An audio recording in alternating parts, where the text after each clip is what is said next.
My name is Staff Sergeant Alina Chen, 28 years old. And just 2 weeks before my wedding, my hero abandoned me. My father, a retired colonel, had withdrawn his promise to walk me down the aisle to attend an interview that my sister, Victoria, had deliberately scheduled for the same day.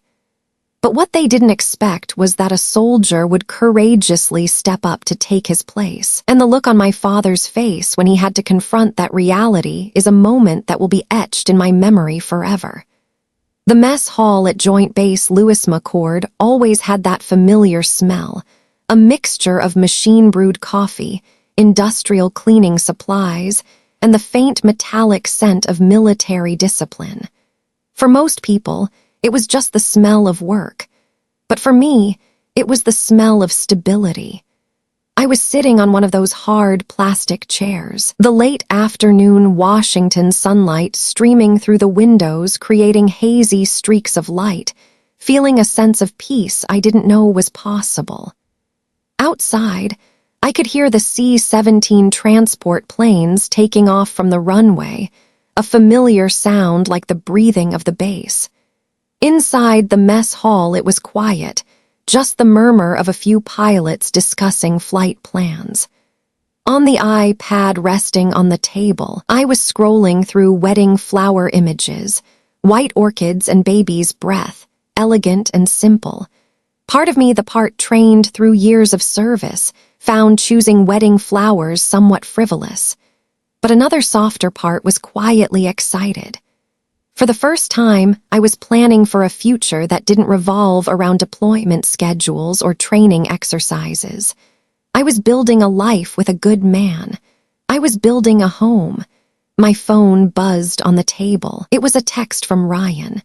Just a silly meme of a corgi wearing a firefighter helmet with the caption, "Reporting for husband duty, still learning how not to burn dinner." I laughed out loud, a genuine, joyful sound echoing in the relatively quiet mess hall. The air felt light, everything seemed possible, and then my phone rang. The screen lit up with a familiar name, Dad. A reflexive, warm feeling spread across my chest. For a moment, I was just a daughter, eager to talk to her father. A smile spread across my face as I answered. "Dad, I was just thinking you were going to call and complain about the guest count being too small." But the voice that came back wasn't my father's, not the one I knew. The other end was flooded with a deadly silence, heavy, a silence that actively sucked the warmth out of the space around me. Then his voice, cold and devoid of any emotion, cut through the quiet. "Alina, I need to talk to you. Important. About June 15th, there's a change of plans." My heart clenched, a sudden, painful squeeze in my chest. It wasn't just the words, but the delivery. He didn't call me sweetheart, or the usual nickname, Little Warrior. He called me Alina, the way he would address a subordinate officer who had failed a mission. He was using his colonel voice on me. The lightness I had felt just seconds before had evaporated, replaced by a cold, familiar fear. I gripped the phone tighter, my knuckles white. I tried to keep my voice steady, but a tremor ran through it.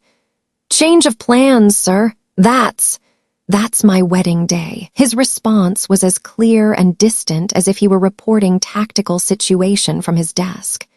"Victoria has gotten an important interview opportunity for her future, a partner position at a major law firm in Seattle. My presence is essential to show family support." The words sounded like nonsense, a foreign language I couldn't process. My mind raced trying to find a reasonable explanation, a misunderstanding, a bad joke. Family support. I could hear my own voice rising, the carefully constructed calm of a staff sergeant cracking under the panic of a daughter. "What about your promise, Dad? You promised you'd walk me down the aisle. We talked about this." A heavy, annoyed sigh came through the speaker. It was a sound I knew well, the sound that meant my emotions were an inconvenience. "Don't be so emotional, Alina. You're a soldier. You, more than anyone, should understand sacrifice for the greater good." The greater good. I whispered those words, my throat suddenly tight and dry. I looked around the nearly empty mess hall, feeling like the walls were closing in. This couldn't be happening. He continued, his tone now laced with cruel impatience, as if I were a slow cadet who couldn't grasp a simple concept. Victoria's law career is a long-term investment in this family's reputation. It has significant growth potential. Your wedding, frankly, is a personal event. It doesn't provide family brand value. Family brand value. That phrase hit me like an actual punch, knocking the wind out of me. He had taken the very language of my world, the world of sacrifice and duty that I had entered not least to earn his respect, and turned it into a weapon against me. All my sacrifices, the Iraqi sand in my combat boots, the missed Christmases, the scars both visible and invisible. In my father's eyes, they had no family brand value. My commitment to a man I loved, the beginning of my own family, was just a line item on a balance sheet with no return on investment. He wasn't done. He delivered the killing blow with the natural indifference of a man swatting a fly, an afterthought to clean up a messy detail. Just ask Ryan's Uncle Frank. He can do it. He's a good man. The casualness of it was what broke me. It wasn't shouted in anger. It was stated as simple fact. And just like that, he had declared that his role as my father on the most important day of my life was not only secondary but completely replaceable. A replaceable part, a problem solved. I didn't say another word. There was nothing left to say. The man I had idolized my entire life, the hero I had desperately tried to follow, had just told me in no uncertain terms that I wasn't worth his time. I quietly ended the call, my hand feeling strangely heavy as I lowered the phone to the table. A fellow staff sergeant, a girl named Jackson, was walking by on her way to the vending machine. She patted my shoulder. "Hey, Sarge, you see a ghost or something? You look like you're a million miles away." Yeah, I thought. The ghost of the man I thought my father was, but I couldn't form a response. I couldn't move. My eyes were fixed on the far wall, where the unit motto was printed in bold black letters. Excellence in all we do. Excellence in all we do. It was a promise, a creed we lived by. You never leave a fellow soldier behind. You complete the mission no matter the cost. My father had drilled that into me since I was little. It was the foundation of my world. But today, my hero, my first commanding officer, had abandoned me on the battlefield. I didn't cry. The pain was too sharp, too deep for tears. It was a clean wound cauterized by shock. Instead, it settled deep in my chest, crystallizing into a solid block of ice, cold, heavy, and sharp-edged. It pressed against my lungs, making breathing difficult, freezing everything it touched. The silence after that phone call was deafening. I didn't move from my chair for what felt like an hour, just staring at the unit motto on the wall. Excellence in all we do, the words mocking me. In that crushing silence, my mind did what it always did when I was hurt. It rewound the tape, searching for reasons, looking for patterns. Because this wasn't an isolated incident. This wasn't a sudden betrayal. It was the culmination of a long, quiet campaign.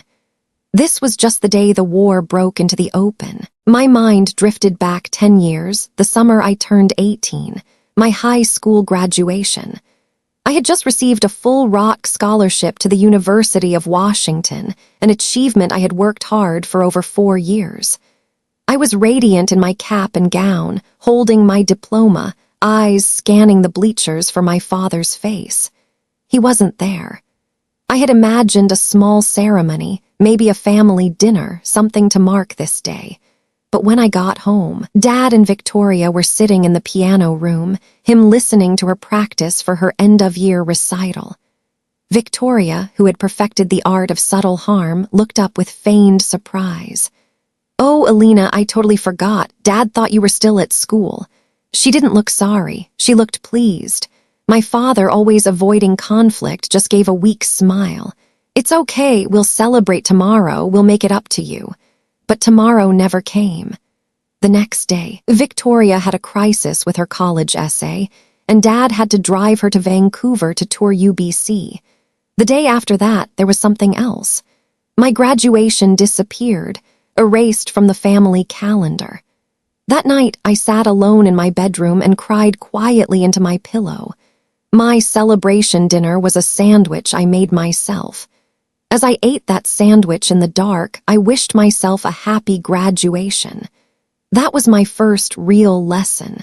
My milestones, they were optional. They could easily be forgotten. The lessons continued to come. A few years later, I received my first re-enlistment bonus. It wasn't a fortune, but for a young staff sergeant, it felt like one. I had planned it all out. The money would go toward fixing my old Honda Civic. A new transmission, better tires. That car was my freedom, my only tangible piece of independence. But before I could call the mechanic, my phone rang. It was Victoria, her voice thick with carefully calculated tears. She was panicking, sobbing about an emergency situation. She needed money to pay for her final semester of law school tuition. The family funding hadn't come through in time. "If Dad finds out I couldn't manage my finances, he'll be so disappointed in me, Alina," she wailed. "Dad thinks I'm so responsible. Please, you have to help me."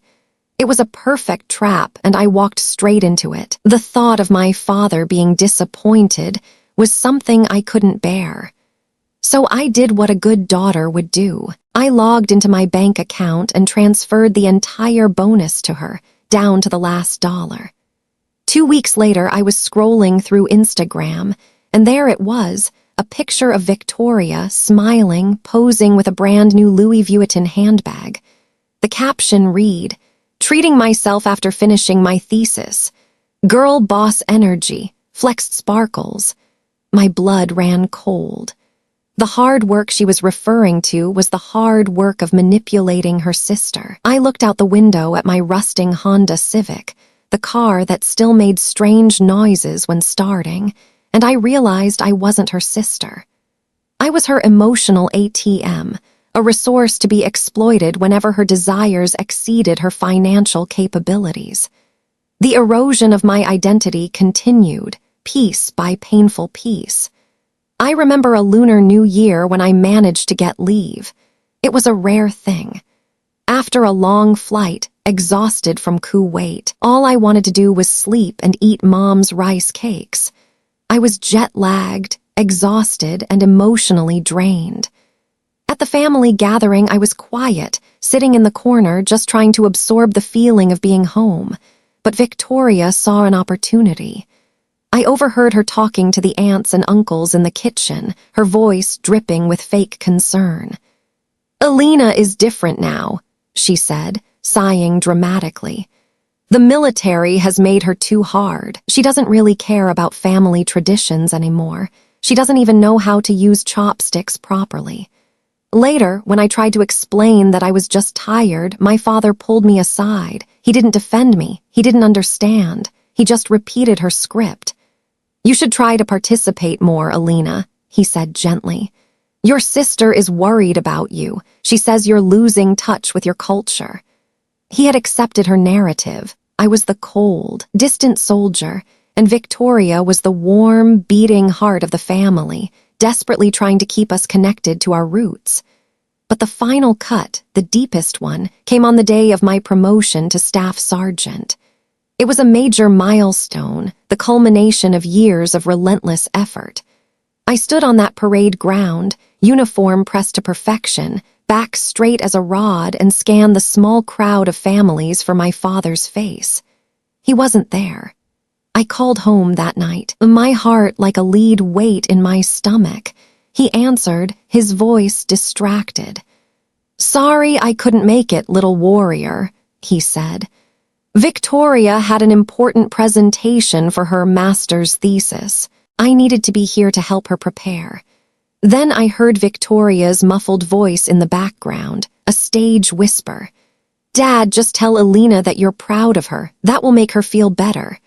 There was a pause. Then my father's voice came back on the line, suddenly warmer, as if a switch had been flipped. "Oh, and Alina, I'm proud of you, daughter, really proud."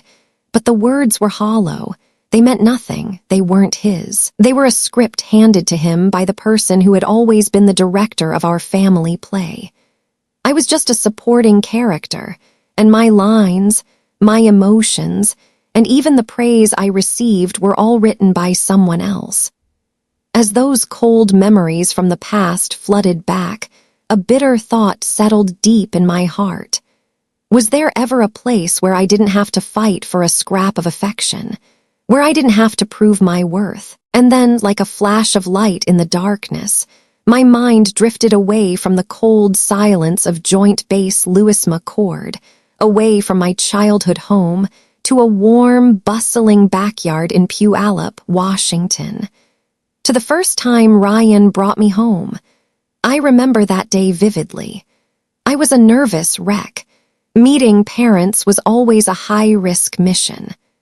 I had spent an hour getting ready, choosing a neat navy blue shirt that I hoped struck the right balance between professional and approachable. On the drive there, I mentally rehearsed answers to the inevitable questions about my career, deployments, my future ambitions. I was preparing for an examination. I was preparing for judgment.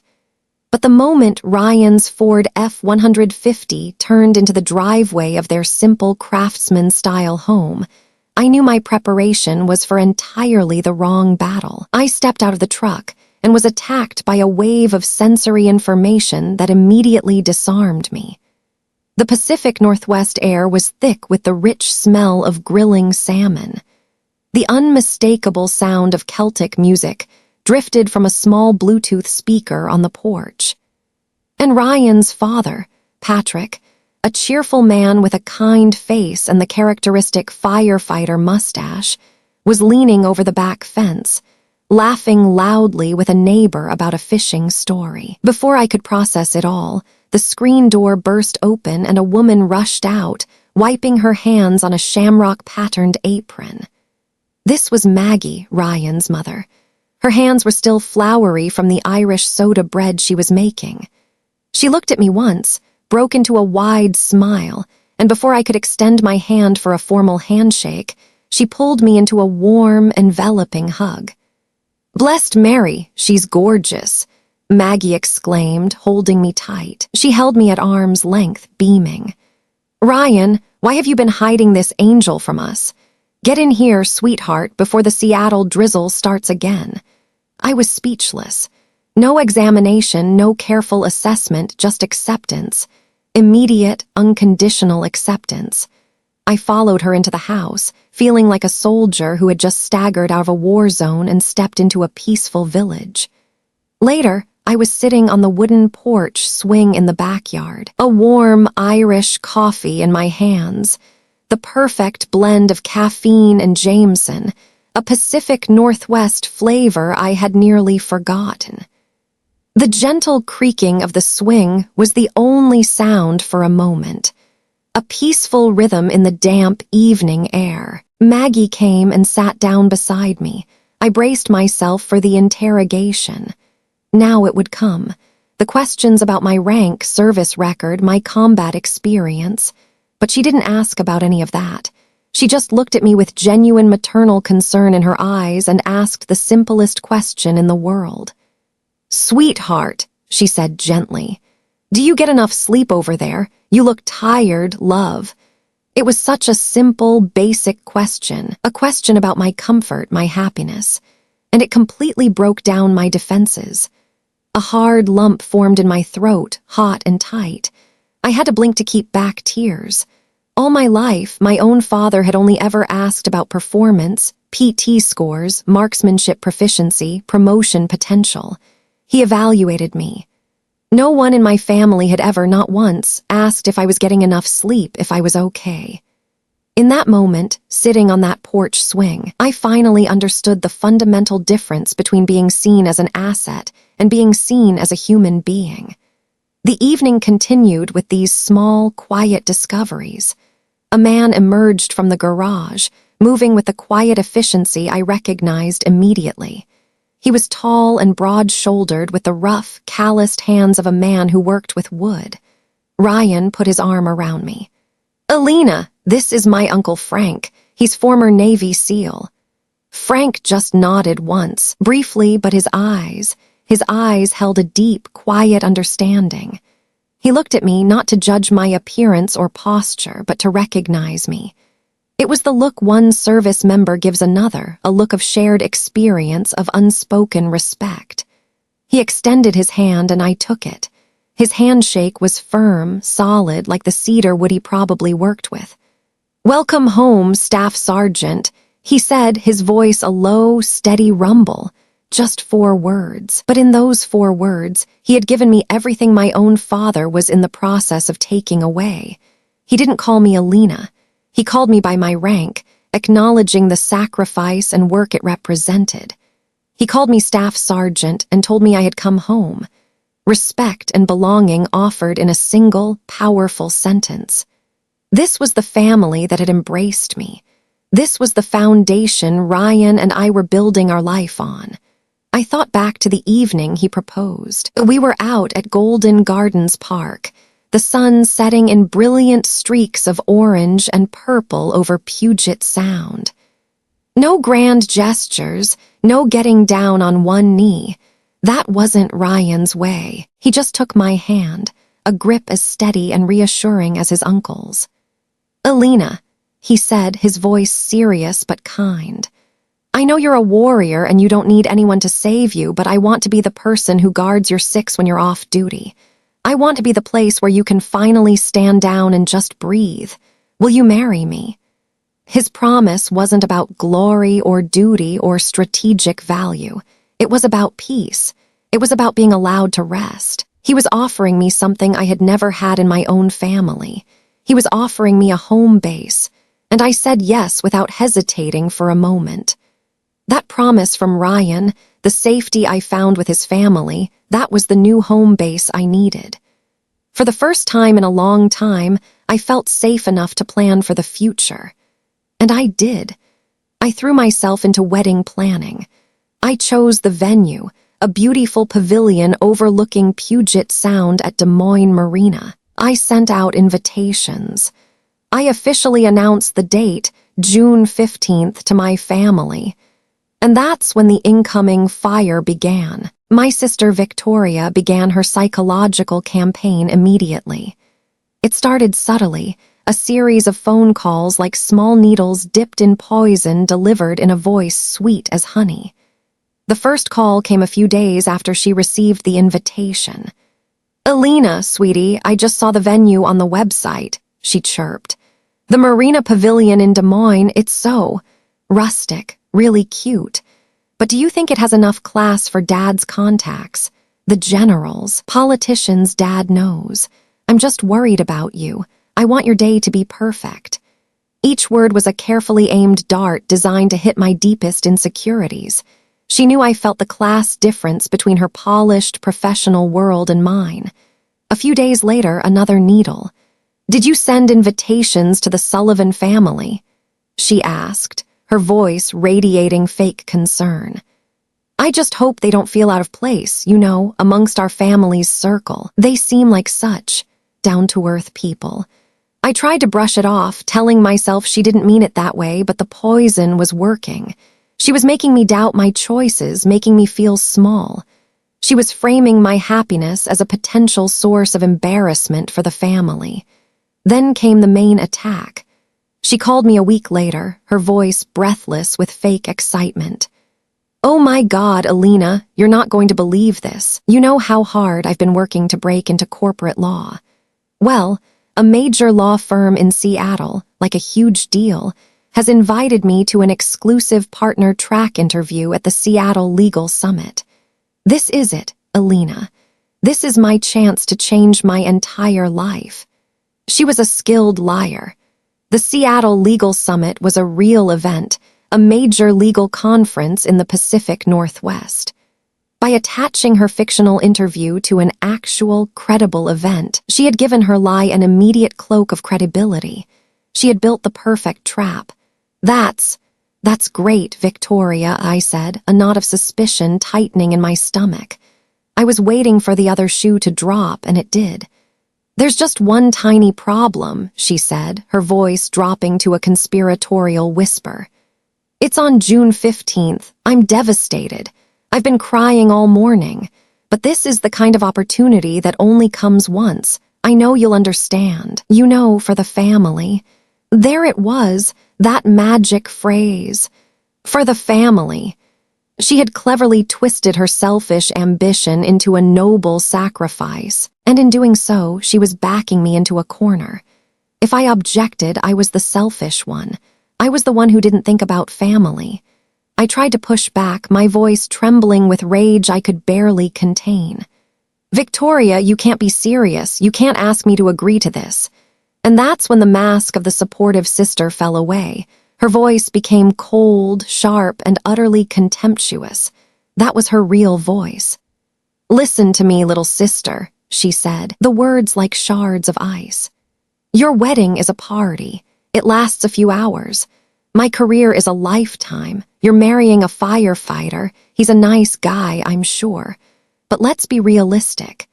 This family needs someone who produces financial results, not someone who just plays hero in a uniform. The insult was two-pronged and devastatingly effective.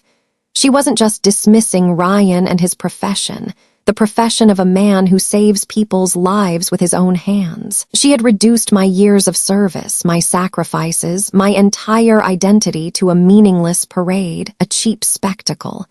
I hung up, my hands shaking. I felt cornered, outmaneuvered. There was only one person left who could see through this, who could stop it. My father. I called him immediately, my heart pounding with desperate, fading hope. I explained everything, the timing, the manipulation, the cruel words she had said. I laid out the truth, hoping the logical mind of a colonel would see the clear tactical deception. But Michael Chen was no longer a colonel. He was a prisoner, Victoria's prisoner. Victoria is fighting in a tough world, Alina, he said, his voice dripping with fatherly pride that never, ever turned toward me. The legal world. It doesn't have the pension and government security you have. She's out there alone.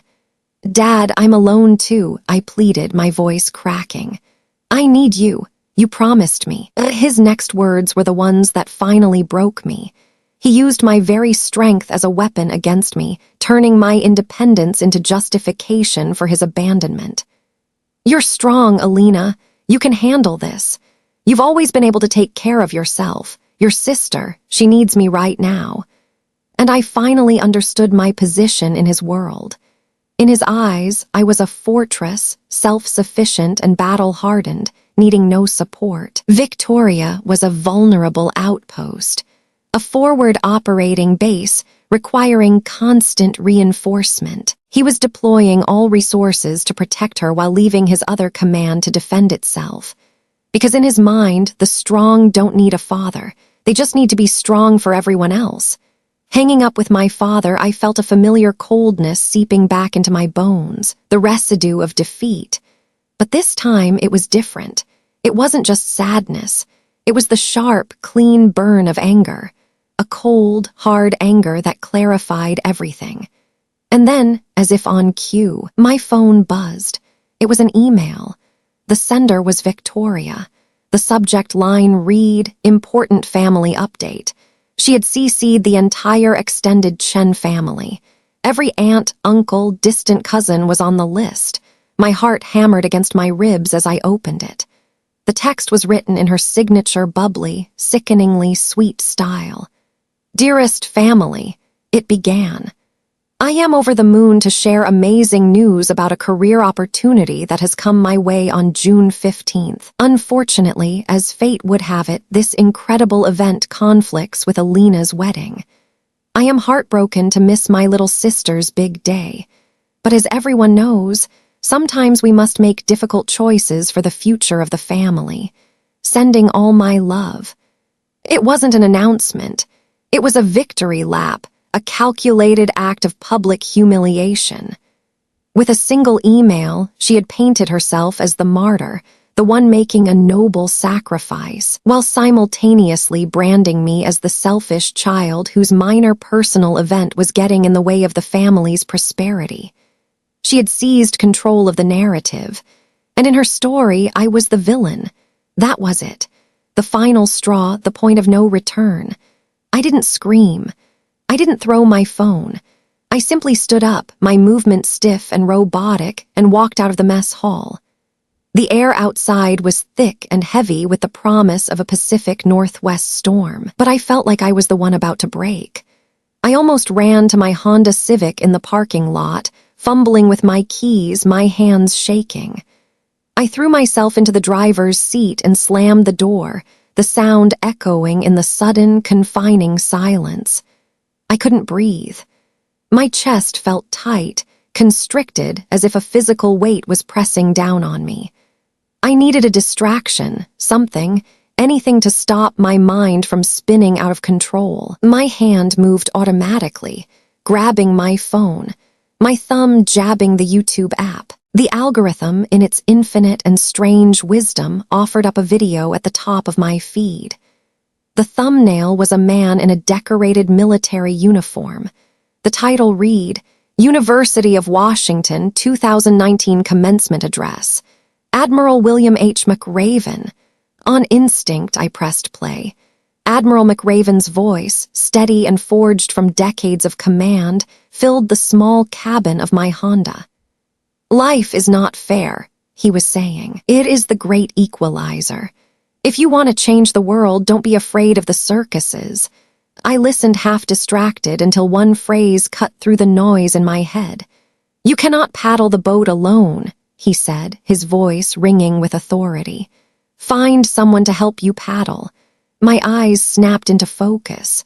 I stared unseeing through the windshield at endless rows of military vehicles. Find someone to help you paddle. All my life, Victoria's greatest weapon had been her ability to isolate me, make me feel like I was rowing against the current completely alone. The Admiral wasn't finished.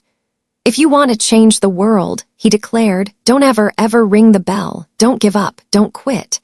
That was the simplest, most fundamental rule of being a soldier. My father had quit on me. He had rung the bell. But what about me? I am a staff sergeant in the United States Air Force. I am not trained to surrender. I am trained to adapt, overcome, and fight back. A chilling, absolute clarity washed over me.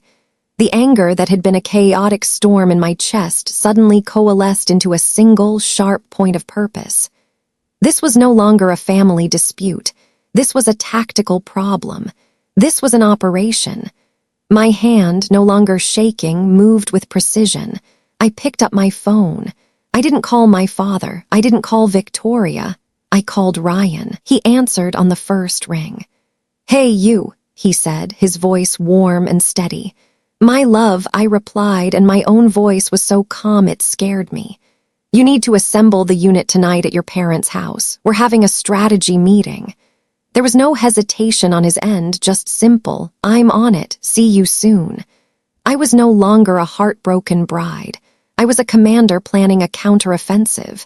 I had found my people, the ones who would help me paddle. But before I drove to the Sullivan house, there was one last thing I had to do. A final communication to my previous chain of command.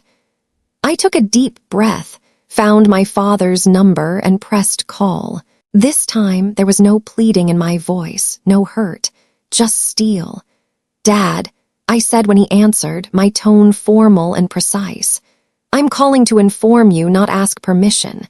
My wedding will proceed as planned on June 15th at 1,400 hours at Des Moines Marina Pavilion. I would be honored to have you there in the capacity of father of the bride.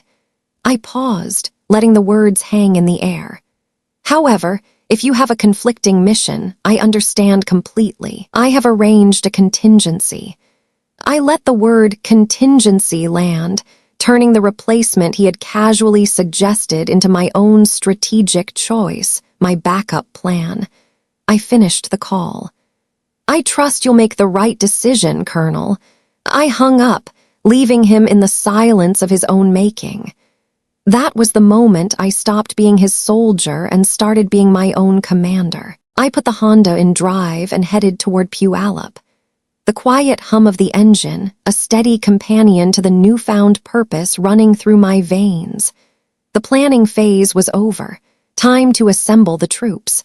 When I walked through the door of the Sullivan house, it felt like stepping into a command center that had been cleverly disguised as a cozy family home. The atmosphere wasn't somber or pitying. It was charged with quiet, focused energy. The air smelled of comfort. Shepherd's pie, freshly baked Irish soda bread, and famous potato salad spread out on the dining table like rations for a long night ahead. This was a war room fueled by Irish hospitality. Ryan, Patrick, and Frank were already there, gathered in the living room. Their expressions were serious, attention fixed on me as I entered. It wasn't the awkward tension of a family dealing with drama. It was the focused silence of a team waiting for their briefing. Ryan had even propped up a small whiteboard he brought home from the fire station.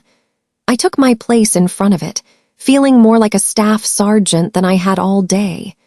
I didn't cry. I didn't break down. I delivered my report with the same clarity and precision I would use in a mission briefing. I laid out the sequence of events, the psychological tactics employed by the opposing force, my sister, and my father's complicity. I pulled up Victoria's email on my phone and passed it around. I reported my father's words, his justification, his final dismissal of my worth. I presented the facts, unclouded by emotion. When I finished, a heavy silence settled over the room. It wasn't an awkward silence. It was a thoughtful one. Then Maggie, who had been listening with a thunderous expression on her face, spoke first, her usually gentle voice hard as flint. "That girl," she said, shaking her head slowly, her eyes flashing with protective fire I'd never seen before. "She's not just selfish, Patrick, she's cruel. Patrick, a practical man who built houses to make a living and had no time for nonsense, simply nodded. He looked directly at me, his gaze steady and reassuring. He didn't ask me how I felt. He didn't offer empty platitudes. He asked the most powerful question I'd ever heard. "All right," he said, his voice calm and decisive. "So, what's the plan? What do you need us to do, Elena? What do you need us to do?" The words hung in the air, both shield and promise, us. In that single moment, they had crossed the line from sympathetic bystanders to active allies. They had enlisted. All my life, my own family had made me feel like I had to defend myself from them. This family, the one I had chosen, was standing up to defend me. The difference was so profound, it almost brought me to my knees. My eyes then moved to the man who had been sitting silently in the armchair throughout my entire briefing. Frank. He hadn't said a word, but his gaze never left my face. I took a deep breath, the kind you take before stepping into the unknown. This was the most critical part of the operation. "Uncle Frank," I said, my voice now softer, more formal. "I know this is a huge thing to ask, an unconventional request, but my father suggested I ask you, and honestly, I can't think of a man with more honor to do this. Would you be willing to walk me down the aisle?" The room fell completely silent. Frank didn't answer right away. He rose slowly from his chair, a tall, imposing figure, and walked over to stand directly in front of me. He looked me straight in the eyes, and it was a look I knew well. It was the look of a senior NCO assessing a subordinate, not for weakness, but for resolve. It was the look from one warrior to another. When he finally spoke, his voice was a low, steady rumble that vibrated with absolute conviction. "Staff Sergeant," he said, his eyes unwavering. "That is not a request, that is an order, and I will execute that order." A wave of emotion so powerful it buckled my knees washed over me. This man, a Navy SEAL, had just accepted a mission from an Air Force staff sergeant. He understood. He understood that this wasn't about a party or ceremony. This was about honor. This was about not leaving a soldier behind. The atmosphere in the room shifted instantly. The tension broke, replaced by a surge of proactive energy. It was like a machine roaring to life. Maggie immediately took charge of communications. "I'll handle information control," she said, already reaching for her phone. "I'll call the cousins who got that email. I'll tell them the colonel might be delayed due to a sudden family matter. We'll control the narrative before Victoria can spin any more lies." Ryan pulled out his notepad. "I've got logistics. I'll call the venue, caterer, photographer. I'll make sure they know Frank is the designated escort. No confusion, no surprises on game day." Patrick put a heavy, comforting hand on my shoulder. "Anything you need, you hear," he said simply. "Financially, physically, anything, you just say the word." I looked around the room at these incredible people rolling up their sleeves and preparing for battle on my behalf. The block of ice in my chest, the one my father's words had created, finally began to melt. I wasn't alone on the battlefield anymore.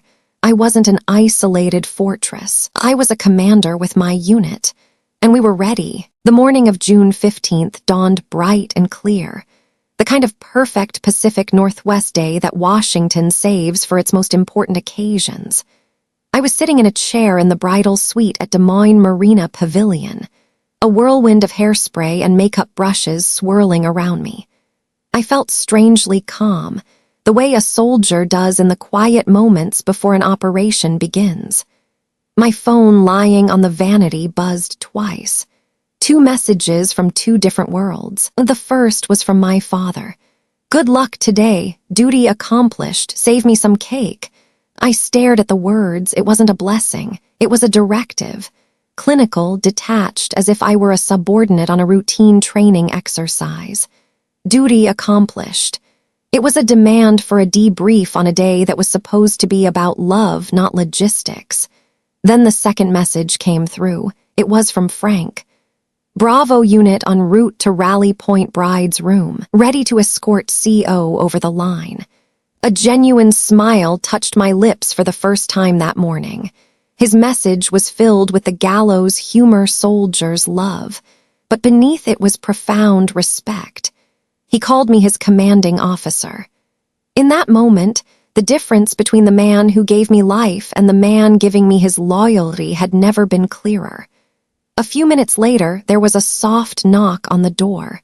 Frank entered, looking impossibly distinguished in a sharp navy suit. He wasn't a man of many words. He simply walked over and handed me a small, beautifully worn wooden box. I opened it. Inside, nestled on a bed of faded velvet, was an old brass military compass, its surface burnished with age. "That was my father's," Frank said, his voice a low, warm rumble. "He was a sailor. He always said it never failed to point him home. Today you're building a new home, Alina. I hope this always helps you find your way." Tears pricked my eyes as I closed my hand around the compass. It felt heavy, solid, imbued with history. This wasn't just a gift. It was an inheritance, the passing of a legacy of honor from his father to him and now to me. When I finally stood and took his arm, ready to walk down that aisle, the image was more powerful than I could have imagined. A staff sergeant of the U.S. Air Force being escorted not by a deserting colonel, but by an unwavering Navy SEAL. In that moment, honor was officially transferred. The ceremony was beautiful. The reception that followed was a joyous blur of laughter, dancing, and heartfelt toasts at the pavilion overlooking Puget Sound. For a few hours, I allowed myself to forget the impending battle, to simply exist in the warmth and love of my new family. And then intelligence arrived. I saw my cousin Danny making his way through the crowd toward me.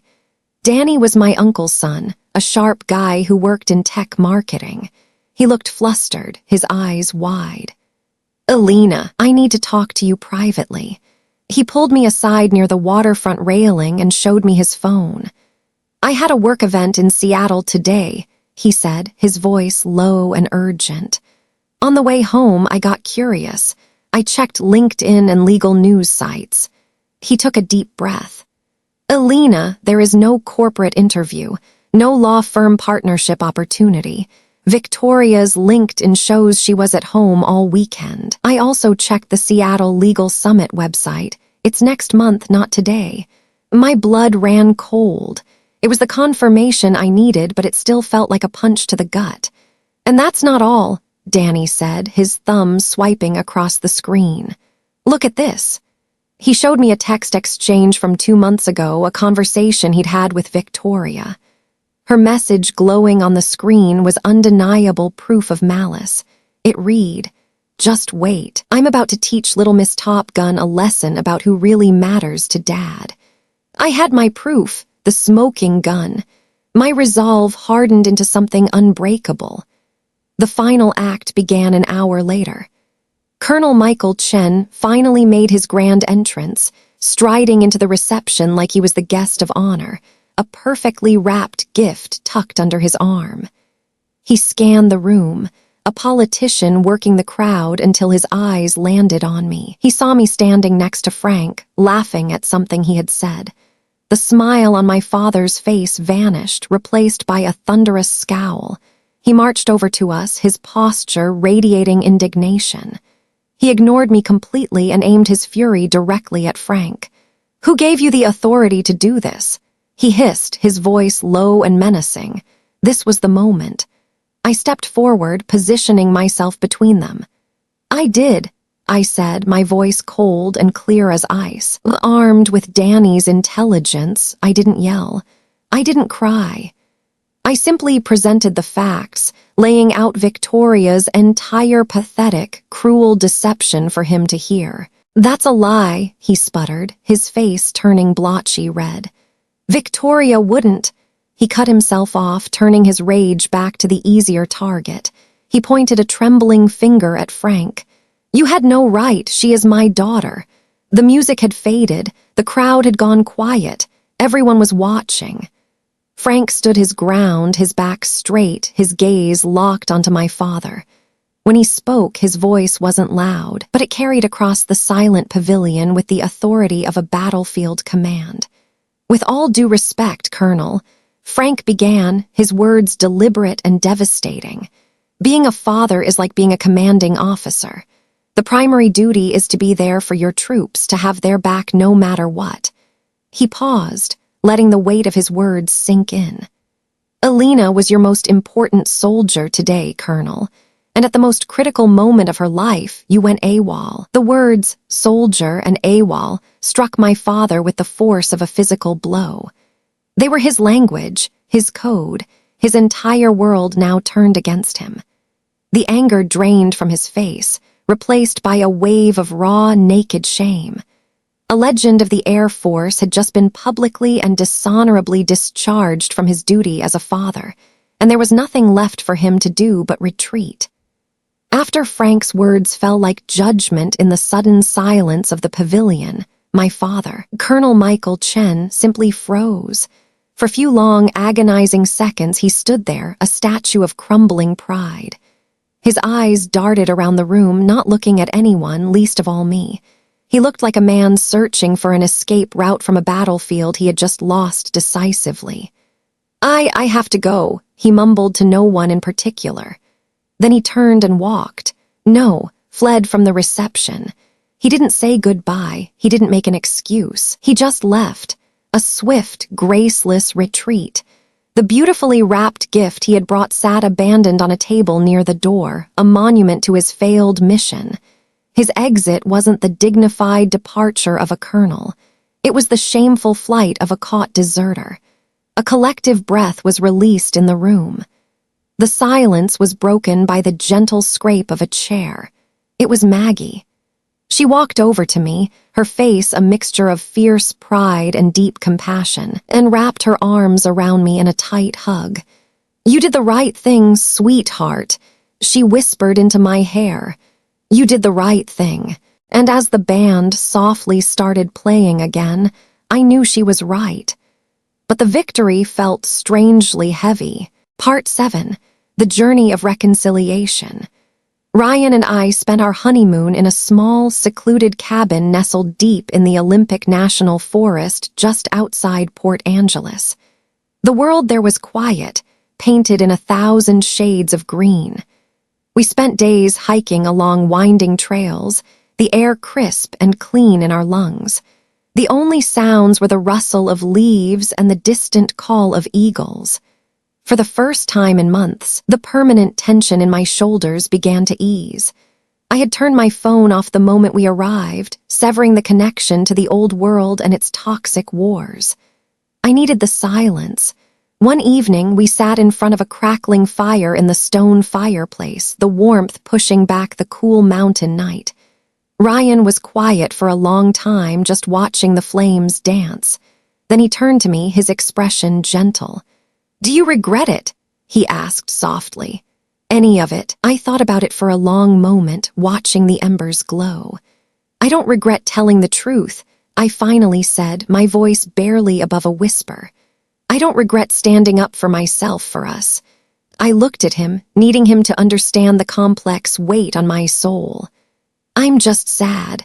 I think I'm mourning someone, not the man who walked out of my wedding, but the hero I thought he was. I think that man died a long, long time ago, and I just didn't realize it until now." The sadness was a quiet ache, a hollow space where a hero used to be. It was grief for a relationship that in truth was already gone. When the week was over, we drove back down the mountain, back to reality. When we pulled into our driveway, I finally turned my phone back on. It immediately lit up, buzzing and vibrating in my hand like an angry hornet. A long list of notifications scrolled across the screen, dozens of missed calls and a staggering number of new voicemails, all from my father. Later that night, after we had unpacked, I sat on the bed, and with Ryan sitting quietly beside me, I began to listen. It was like listening to the complete psychological breakdown of a man recorded in 1-minute increments. The first voicemail was pure rage. "How dare you?" His voice boomed, the colonel in full fury. "How dare you humiliate me in public like that, Alina, after everything I've done for you?" The second was laced with confusion and denial. "I spoke with Victoria," he said, his voice less certain. "She told me you and your cousin concocted the whole story to hurt her. I knew it. I knew you were being dramatic." Then came the first crack in his armor. A later message, his voice strained. "She's not answering my calls now. Why would she do that if she was telling the truth? Danny isn't a liar." And then the final message, recorded late at night. His voice was barely a rasp, broken by choked sobs. "I got her to talk," he whispered, and he sounded utterly defeated. She didn't deny it, Alina.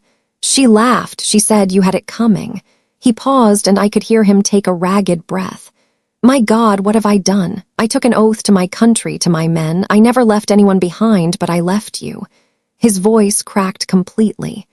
"I'm so sorry, Alina. I failed as a colonel and as a father. I failed." I listened to every single message.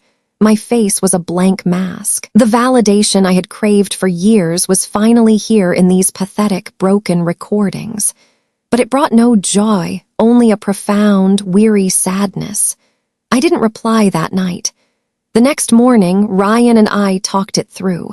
We talked about forgiveness and trust and what a real relationship would have to look like going forward. He didn't tell me what to do. He just listened. Finally, I picked up my phone. I didn't call. I opened the messaging app and composed a single, clear and final text. No comforting words, no easy forgiveness, just hard truth. "I have received your messages. I will need time, a lot of time. From now on, any relationship we have will be built on honesty. That means Victoria is no longer part of my life, period. And you will have to earn my trust back one small piece at a time. Do not call me again. I will contact you."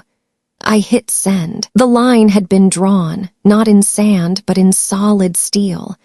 My final text message to my father was a line drawn in steel, a clear and unambiguous order. And for the first time in his life, Colonel Michael Chen followed an order from me. The silence that followed was absolute. No calls, no texts begging for forgiveness, no attempts to breach the boundary I had set. He respected the terms of engagement. 2 weeks went by. I had started to believe that this silence was his final answer, a quiet withdrawal. Then an email appeared in my inbox. My heart skipped a beat when I saw his name. I braced myself for another round of excuses or pleas, but it was neither. The subject line was simple, professional. Situation report. Inside, there was no long emotional paragraph, just a single link to a news article from the Seattle Times detailing a recent successful community project led by my old unit at Lewis McCord.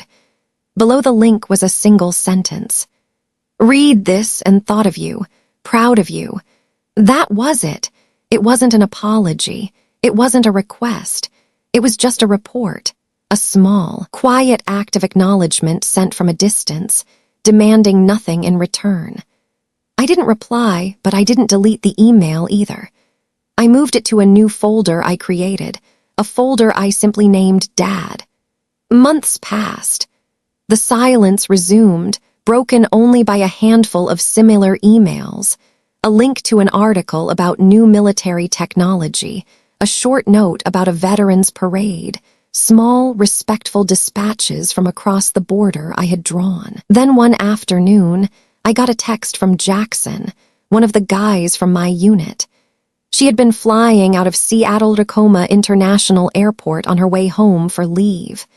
The text contained a single, slightly blurry photo and a short message. "Sarge, you are not going to believe who's serving coffee here." I zoomed in on the picture, and there he was, my father. Not in a crisp suit or decorated uniform, but in the simple blue polo shirt of a USO volunteer. He was standing behind a counter, pouring a cup of coffee for a young airman who couldn't have been more than 19. He looked older, the lines on his face deeper, but there was a quietness in his expression, a lack of the familiar authoritative tension. He wasn't commanding, he was serving. I stared at that photo for a long, long time. This wasn't for show. There were no cameras there besides the random cell phone of one of my soldiers. He wasn't doing this to impress me. He was doing it to understand me. He was quietly, humbly trying to learn the language of my world from the ground up. That's when I broke the silence. A few weeks later, I sent him a text. "I'll be in Seattle this weekend. Meet me at the Starbucks on base, Saturday 0700. The choice of location was deliberate. The Starbucks was neutral territory. It wasn't my world, and it certainly wasn't his. It was just a place where people from all walks of life come to eat. No pretense, no ceremony. He was there 15 minutes early, sitting in a corner booth, a cup of coffee already in his hands. The breakfast was awkward. The air was thick with unspoken words. But for the first time in my life, he didn't fill the silence with stories about himself or Victoria. He asked about Ryan. He asked about my work. He even asked about the young airman in the photo Jackson had sent me. And he listened, truly listened to my answers. He didn't offer advice. He didn't judge. He just absorbed what I was saying. When the check came, he paid. When I stood up to leave, all he said was, "Thank you for this, Alina. Thank you for the opportunity." The real turning point, the moment the ground truly shifted beneath our feet, came on Thanksgiving. He had tentatively invited Ryan and me to his house, an invitation I politely declined. The memory of that home was still too sharp. Instead, I extended a counteroffer. I invited him to have Thanksgiving dinner with the Sullivans. It was a test. I was bringing him into my new territory, my new family. He accepted. He showed up on time with a pumpkin pie from a local bakery in his hand, looking like a soldier on his first day in a new unit. He was quiet, respectful, and observant.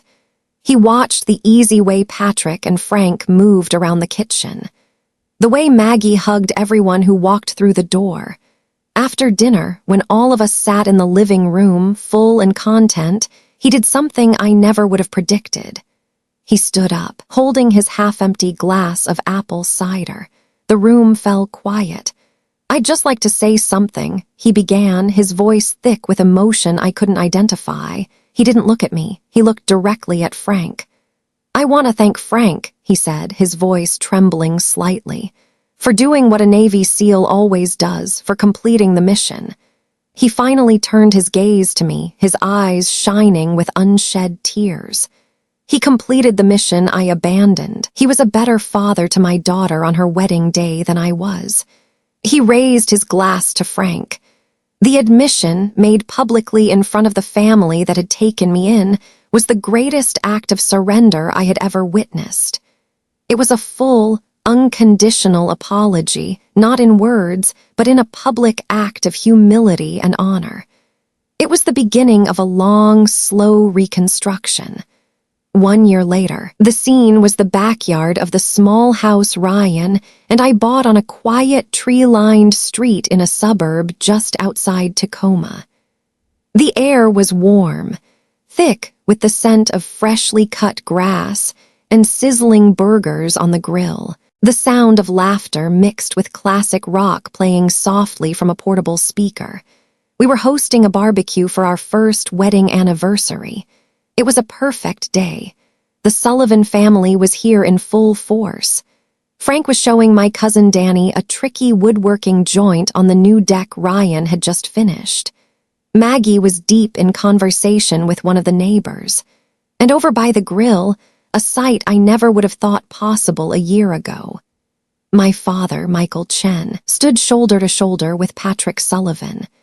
They were wearing matching ridiculous aprons that said Grill Master and were locked in a spirited but friendly debate about whether the Seahawks had any real shot at the playoffs this year. My father looked relaxed. The stiff, authoritative bearing of a colonel had been replaced by the easy posture of a grandfather-in-waiting. He was laughing, actually laughing, a real laugh that reached his eyes. He was no longer an invading force. He was simply part of the landscape. In a quiet moment when I was refilling a pitcher of lemonade in the kitchen, Maggie came up beside me. She placed a gentle hand on my arm. "It's a beautiful party, sweetheart," she said softly. Then her voice dropped a little. "I haven't heard you mention your sister. Is she doing okay?" I took a deep breath and poured the lemonade, ice cubes clinking against the glass. "She moved to San Francisco," I said, my voice even. "After Dad finally cut off her financial support, she called me one last time, screamed at me for a solid 10 minutes, told me I had ruined the family."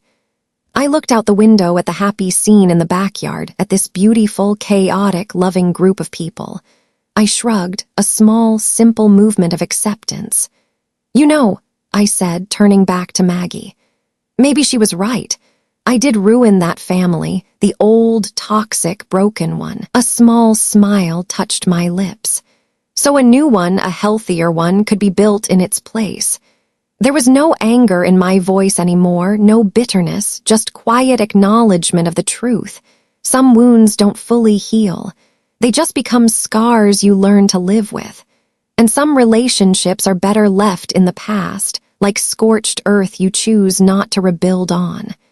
Later, I walked back inside to grab a bottle of ketchup and found my father standing alone in the living room.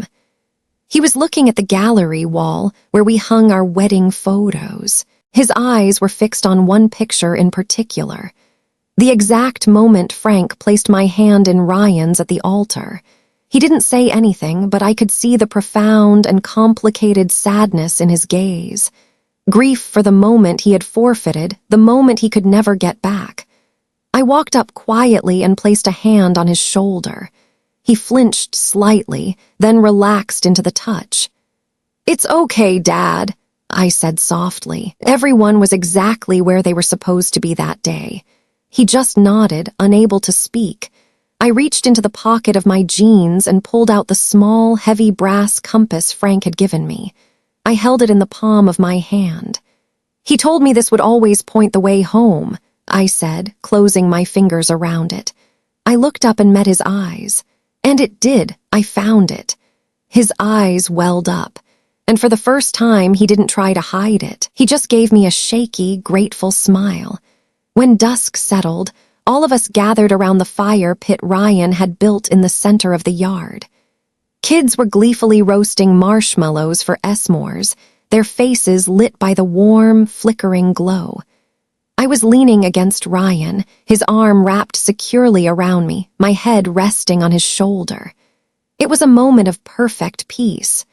My father cleared his throat, and all eyes turned to him. He was looking around the circle from me to Ryan to the Sullivans to Frank to the new blended family gathered around the fire. When I was in service, he said, his voice low and thoughtful, we had a creed, the Airman's Creed. Part of it was a promise, I will never leave a fallen comrade.